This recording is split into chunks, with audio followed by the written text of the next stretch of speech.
نحمدہ ونصلی ونسلم علی رسولہ الکریم اما بعد فاعوذ باللہ من الشیطان الرجیم بسم اللہ الرحمن الرحیم۔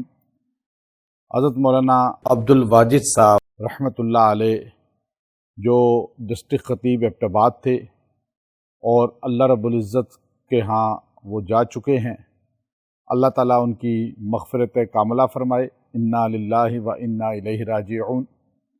اور وہ ایک عظیم عبقری شخصیت تھے اور انہوں نے کس طرح امت مسلمہ کو جوڑا اور پھر تمام مکاتب فکر کے ساتھ محبت اور اتحاد کے ساتھ چلنا اور ہر بندے کی فکر کرنا اور ہر بندے کو پیار محبت سے ملنا، عاجزی اور انکساری ان میں حد درجے زیادہ تھی۔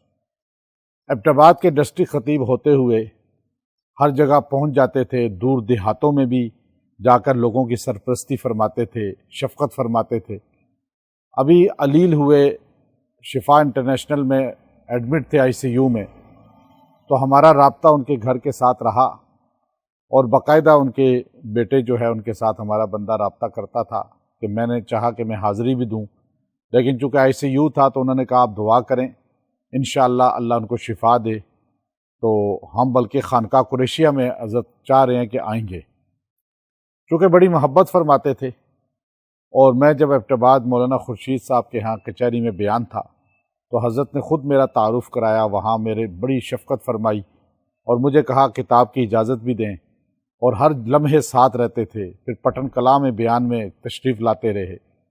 تو ایسی عظیم شخصیات ہم سے جدا ہوتی جا رہی ہیں، اور یہ بڑے قیمتی لوگ تھے اور اللہ کے رسول صلی اللہ علیہ وسلم سے محبت، صحابہ اہل بیت کی محبت، ختم نبوت کا دفاع، یہ ان کی خون میں شامل تھا۔